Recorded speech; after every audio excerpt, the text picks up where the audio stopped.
Iran पर तबाही वाले हमले हुए हैं और अभी भी ईरान पर ऐसे हमले हो रहे हैं हम सोच नहीं सकते जैसे हमले हो रहे हैं।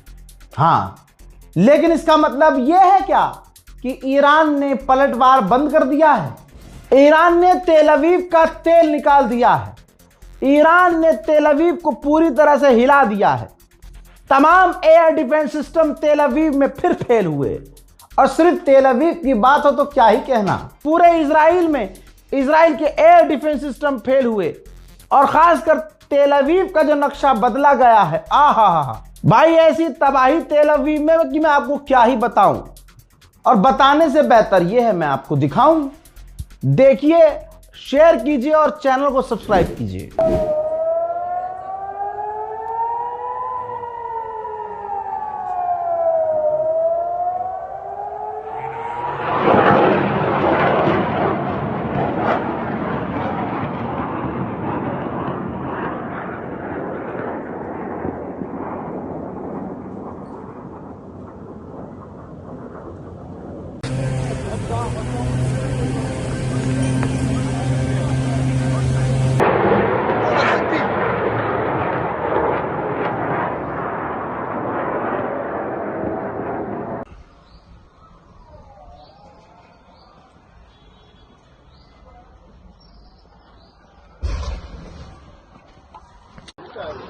אם מתפוצץ עכשיו לחרשים, כל האוטו דלק.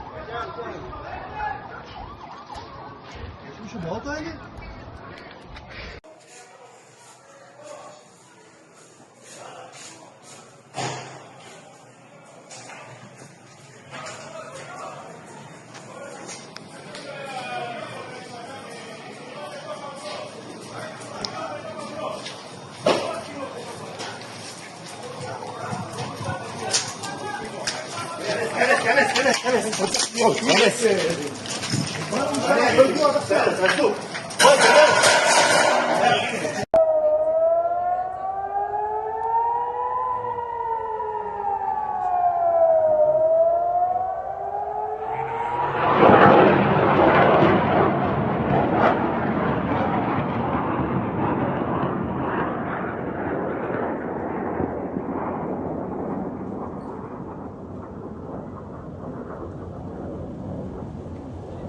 मोहतरम हजरात, आपको बता दूं कि रशिया, तबाही देख ली ना, अब आगे सुनिए।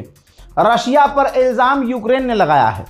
यूक्रेन ने कहा है कि रशिया सैटेलाइट इमेज और डेटा प्रोवाइड करवा रहा है अमेरिकी ठिकानों की। यही वजह है कि ईरान कम 4 मिसाइल दागनी है, वो चारों दाग रहा है और चारों सटीक निशाने पर जाकर गिर रही हैं। साउथ कोरिया के मिनिस्टर कजाकिस्तान, सऊदी और ओमान जाएंगे और वहां बात करेंगे तेल और ईंधन की, ताकि इन तीनों देशों से गैस, तेल, ईंधन लिया जा सके। भैया, ब्रिटेन के बाद न्यूजीलैंड ने भी डोनाल्ड ट्रंप को आड़े हाथ ले लिया और कह दिया कि डोनाल्ड ट्रंप जो पब्लिक सिविलियंस इलाके को, इंफ्रास्ट्रक्चर को उड़ाने की धमकी दे रहे हैं ना, ये अनहेल्पफुल है। इससे कोई फायदा अमेरिका का नहीं होने वाला है। हजरात भाई, देशभक्ति हो तो ईरान जैसी हो, वरना ना हो। ईरान के राष्ट्रपति ने कहा कि 14 मिलियन लोग रजिस्टर कर चुके हैं अपने आप को अपने मुल्क पर कुर्बान करने के लिए। मैं भी अपने लोगों के साथ अपने मुल्क के लिए कुर्बान होने को तैयार हूं। उधर चाइना ने आधिकारिक तौर पर कहा है कि जो जंग चल रही है, इसकी वजह से ग्लोबल लेवल पर परेशानी का सामना करना पड़ेगा एक लंबे समय तक। उधर पर्शियन गल्फ से खबर आ रही है दोस्तों, पर्शियन गल्फ में एक और टैंकर पर हमले की पुष्टि की जा रही है। बीती रात यूएई के अंदर जानकारी मिली है कि कई जगह आग लगी थी। ऐसा लग रहा है कि ईरान की जो मिसाइल थी, क्लस्टर मिसाइल, शायद वो यहीं आकर गिरी थी, क्योंकि कई जगह आग लगी है। हजरात, ईरान के हंडाला हैकर्स ने एक ग्रुप का फोटो शेयर किया है। ऑब्वियसली मैं शेयर नहीं कर सकता और नहीं दिखा सकता, मैं इंटरनेशनल लॉ के हिसाब से चलता हूं। यूट्यूब का लॉ तो हमें मानना ही होता है, इंटरनेशनल लॉ भी मानता हूं मैं। तो ये देखिए, बस आपको ये बताना है कि पूरा का पूरा एक ग्रुप का तस्वीर जारी किया है हंडाला इरानियन हैकर ग्रुप ने। ये वही ग्रुप है इजरायलियों का जिन्होंने इजराइल के लिए ड्रोन डिजाइन किया था, कई तरह के ड्रोन डिजाइन किए हैं। तो भाई उनका भी डेटा ईरान के हैकर्स ने लीक कर दिया है और उनकी जान खतरे में डाल दी है। जापान की हालत काफ़ी ख़राब है। गैसोलीन, डायपर और ड्रिंक्स जो हैं वो ख़त्म हो रही हैं। उनका मुल्क काफ़ी मुसीबत में पड़ चुका है। स्ट्रेट ऑफ हॉर्मुज़ से ये तमाम चीज़ें आती थीं और वो स्ट्रेट ऑफ हॉर्मुज़ बंद है तो जापान काफ़ी परेशान है। और वेस्टर्न मीडिया ने नई बात कही है। कहा है कि जो खामनाई हैं, मुश्तबा खामनाई, वो कुंभ में है, उनका इलाज कुंभ में ही चल रहा है। दोस्तों ये तो मानने वाली बात नहीं है कि कुंभ में है। अगर अमेरिका या इजराइल को पता चल जाए कि कुंभ के अंदर हैं तो भाई इतना बौखलाए हुए हैं ये लोग कि पूरे कुंभ को ये तबाह कर देंगे। खैर, वेस्टर्न मीडिया ने ये भी कहा है कि जो मुश्तबा खामनाई हैं, अल्लाह न करे, वो जो है अनकॉन्शियस हैं, बेहोश हैं, एक तरह से कोमा में है। अरब का हिजड़ापन देखिए, हिजड़ो सुनो, अरब का हिजड़ापन देखिए।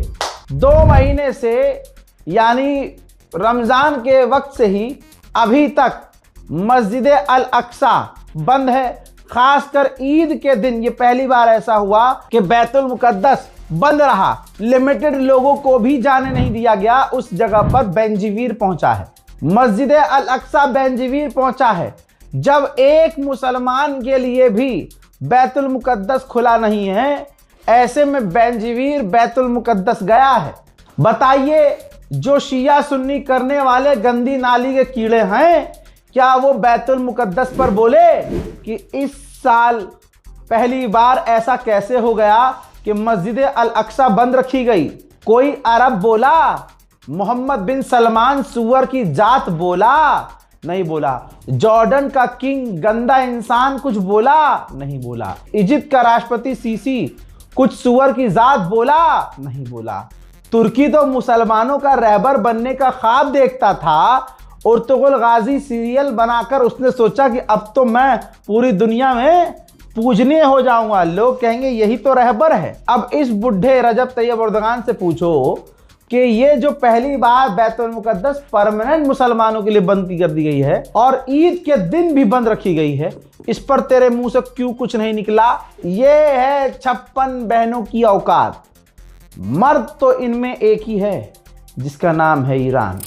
उधर बहरैन ने कहा है कि अब तक हमने 665 मिसाइल और ड्रोन ईरान के रोके हैं। अमेरिका का टॉप का अखबार है द अटलांटिक, उसने लिखा क्या है अपनी स्क्रीन पर पढ़ लीजिए। लिखा है अमेरिकी अखबार ने कि डोनाल्ड ट्रंप ने जंग छेड़ी है ईरान के साथ। इसमें अमेरिका की मिलिट्री की कमजोरियां सारी दुनिया को पता चल रही है कि अमेरिका की फौज की क्या क्या कमजोरियां हैं और ये जंग अमेरिका को भारी पड़ रही है। ईरान की धमकी को कोई मजे में नहीं ले रहा है, बल्कि कल जो ईरान ने AI इंडस्ट्रीज को धमकी दी है, ब्रिटेन के सबसे बड़े अखबार में छप गई है कि अब आर्टिफिशियल इंटेलिजेंस से जुड़ी हुई कंपनियों को खतरे में देखा जा रहा है और वो सेफ नहीं है, कभी भी कुछ भी हो सकता है। अमेरिका के कुछ सेनेटर डेमोक्रेट्स के एक बिल लेके आने वाले हैं संसद में अमेरिका की, जिसमें यह कहा जाएगा कि जो अमेरिका का डिफेंस मिनिस्टर है, ये अमेरिका की फौज को, हमारे अपने अमेरिकी फौज के लोगों को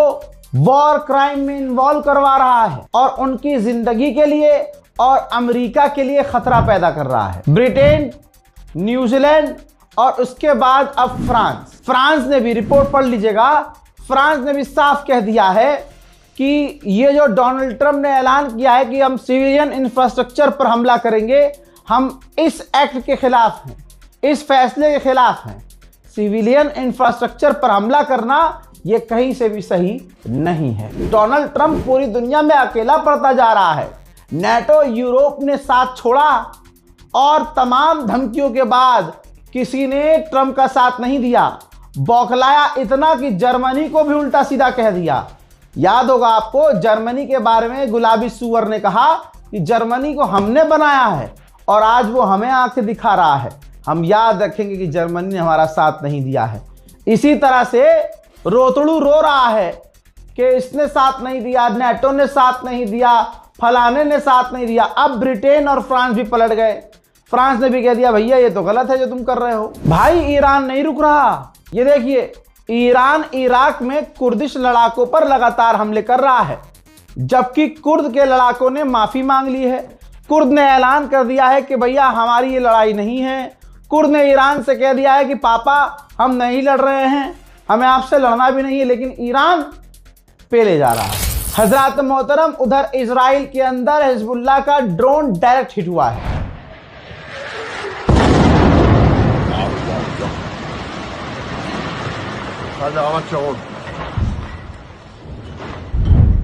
उधर ईरान ने दिखाया है, एक और वीडियो जारी किया है, अमेरिका का एक और MQ-9 रीपर एडवांस ड्रोन मार गिराया है। अगली तस्वीर देखिए, ईरान के ड्रोन की कॉपी बनाकर अमेरिका इस्तेमाल कर रहा है ईरान के खिलाफ ही।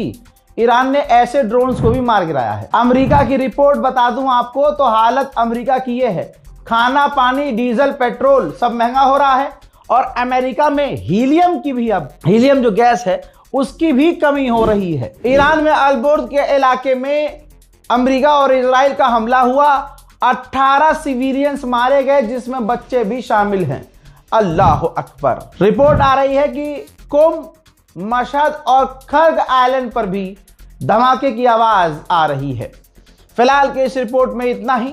आगे आने वाला समय ईरान के लिए बहुत क्रिटिकल है, तो दुआ कीजिए, खबर पर नजर बना के रखिए, हमारे चैनल को सब्सक्राइब करिए, दूसरों से भी चैनल को सब्सक्राइब करवाइए ताकि दुनिया तक प्रोपेगेंडा नहीं, कम से कम हमारी कौम तक सच पहुंचे।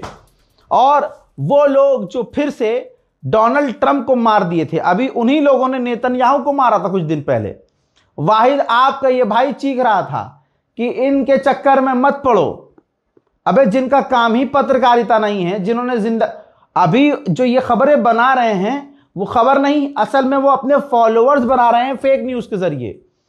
क्या अमेरिका के पत्रकार ने ये कहा है, अमेरिका के पत्रकार ने ये लिखा है, ट्वीट किया गया है? भाई ऐसे खबरें नहीं बनाई जाती हैं भाई, ऐसे वेरिफिकेशन नहीं होती है।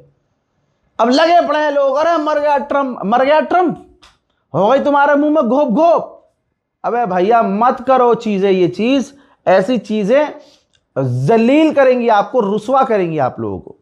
फिलहाल की इस रिपोर्ट में इतना ही। जय हिंद।